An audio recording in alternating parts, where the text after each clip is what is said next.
On a very busy morning where there are 10,000 delayed flights, 900 canceled flights, and those numbers are going to increase and they're going to impact us here in Louisville. We've got meteorologist Sam Gabrielli with us as always. Sam, this hurricane, now tropical storm, is really packing a punch. It really is, Eric. It's a pretty serious situation. We're going to be talking about some very strong wind from this into the course of the afternoon today. Of course, it is now a tropical storm. Helene made landfall late last night as a Category 4 hurricane on the Big Bend of Florida. And right now, Helene is rolling through much of northern Georgia, getting very close to the South Carolina area. But there's still some very strong wind with Helene as she's continuing to trek her way northbound. And we're going to be dealing with the effects from Helene all day long today with some steady rainfall underway. You can see some lighter rain draped across the Madison and Carrollton area. But as far as we're concerned, some pretty decent bands just to the west of Salem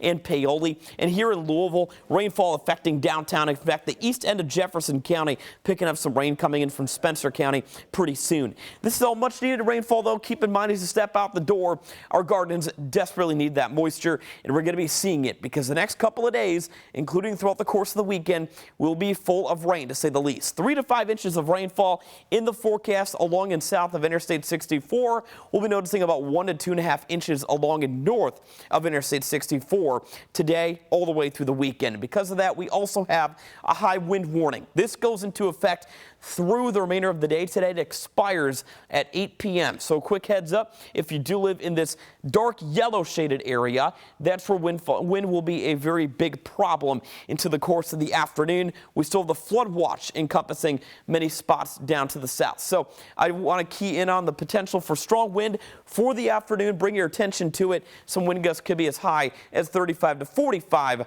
miles an hour. So in a few minutes, I'll be talking more about futurecasts into the course of the weekend, because we're still going to be seeing heavy pockets of rainfall all day long today. A quick look at our traffic report getting out the door this morning. There's only one crash to mention on the east end of Jefferson County, Snyder and at Harrods Creek. So right towards US Highway 42 going northbound on the Snyder. The crash is actually blocking that left shoulder of traffic. One more crash as well, Preston Highway and the Snyder as well. Now, remember, when we talk flooding issues here in the city, it is typically as a result of heavy rains that last a long time, that back up our sewer system, and then that causes the water in the roads. We've got Jim Stratman in Nulu for us right now with a look at how the rain is impacting the morning so far, Jim.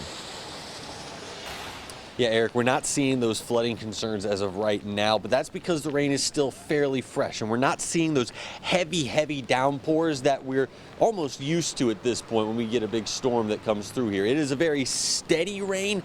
It is not what I would call a strong rain, though, but you can see the wind is starting to blow through these trees, and we told you in the last hour that the wind had seriously picked up since the time that we got down here to Nulu around 4:30 this morning. I would say the rain has picked up as well. But one thing to be sure of, it has been consistent and steady, and that is the thing that we're going to be watching over the next several days, is whether or not this steady, consistent rain could cause some of those issues, as you mentioned, when it starts to back up into the sewer system. But for right now, take a look at the roads. I mean, they are wet. There is a little bit of ponding in certain areas. Depending on where you are, you may see more of that, but this is not that bad as of right now. Again, it's the consistency over the next couple of days that could start to cause issues, and something that we will definitely be keeping an eye on. Eric? Right. You are laying the foundation for a long day, Jim. We're expecting the heavier rains to arrive in this area closer to the noon hour.